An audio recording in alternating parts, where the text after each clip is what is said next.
Hi folks, Six Slices here. Now I'm back to my high-end knife series, and I've got 7 knives to show you. And the first one today is the Benchmade Mini Adamas. Now in some ways this is not as high-end as Shirogorovs and so forth, because you can buy a Mini Adamas for a couple of hundred or so, which is not insignificant, but it's not in the league of some of those Russian knives. However, this particular version is a bit of an upgrade in that this is the Siebert version, which was a limited edition 273-03 Siebert Mini Adamas folding knife from Benchmade. And what sort of makes it the extra is a number of things. First of all, it's got this really nice shredded carbon fibre handles, which are both tough and extremely lightweight. It's also got upgraded accessories in bronze, and liners bronzed, and a bronze deep carry clip. But probably the most important upgrade to this knife is, or this version of this knife, is its CPM Magna Cut. There's obviously the Siebert badge there as well. Now, funny thing is, this is the Mini Adamas, but so obviously there is a full-size Adamas. Now I don't have one to show you, but what this reminded me of was the little Viking, which is the mini version of the large Viking, or the standard Viking from Midgard's Messe. And as you can see here, this is still a chunky knife, and so is the Benchmade Adamas. For a sort of more real-world example and or more common example people might have, that's the bug out there.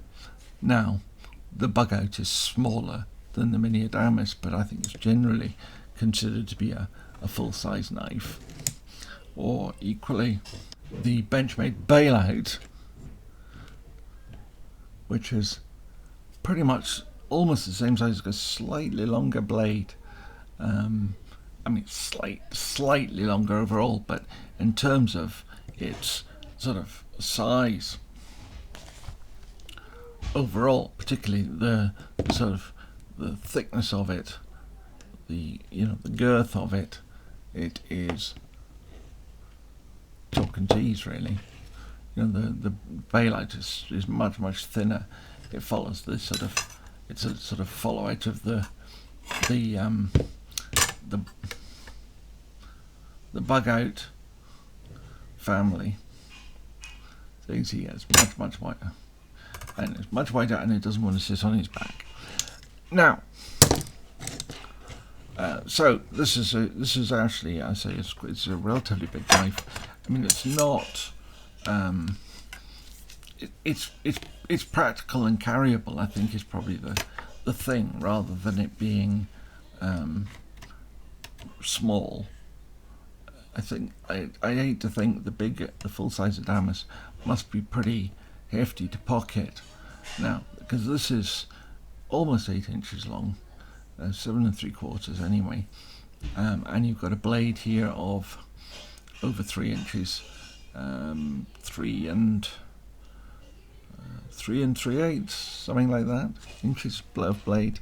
So it's a fairly chunky piece of kit, and it's also the blade is fairly stout, it's 3.2 millimeters thick, whatever that is of an inch, but it's it's a good solid thing. And of course, with these carbon fiber scales, it's also quite chunky in the hand. In terms of is it a full 4-finger grip? Absolutely it is. I had to reposition it in my hand. Yeah, I mean, you've got a full grip on there. My hands I wear an extra large glove, so that gives you some idea of how big we are. Of course, it's got the axis lock. The action on this one isn't the lightest, but I think that's just because it's relatively new and it's not been fiddled with enough. any other axis lock knife I've had, even with the lightweight blades like the bug out and the bailout, are still, they still can fly open and shut. I can't flick a thumb stud anyway, so but this will become pretty maneuverable and drop shutty within no time of using it. Anyway, I'm quite impressed with this. As I say, we've got this nice chunky blade. It looks nice because it's got a number of different grinds to it. It's not just a full flat grind. So in some ways, you could say that it's been fancied up. But to be honest, I think that grind has a purpose. It's a drop point blade, but it almost acts like a clip point because you've got this really quite pointy end to it, which would be good for poking and things. But it's also quite stout because you've got this sort of effectively this reinforcing rib down the middle, down the end here. Whether the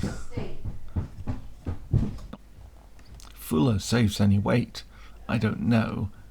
Maybe it's supposed to look a bit military and give it that blood groove look, but it's not a blood groove. It's just a fuller, and I would imagine it is there to lighten the blade. Although I would also imagine it's there because it's supposed to look more attractive, which I think it does. Now you've got some jimping on the back, thumb ramp on the blade, which is useful. So you've got 2 thumb studs, one on each side in bronze, so it's openable by the hand.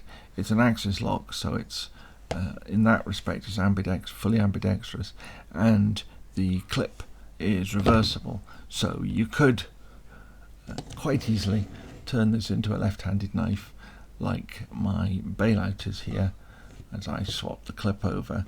And once you've done that, the only thing that marks it out as being left-handed or not left-handed is the badging.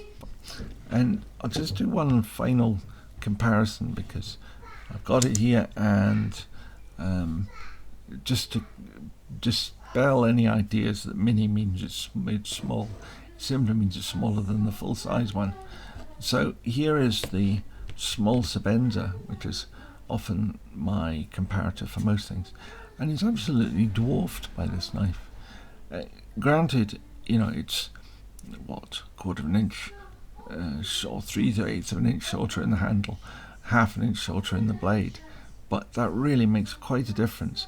But also, it's the width of it is much greater, and the thickness of the knife, which I probably still can't get it to sit up.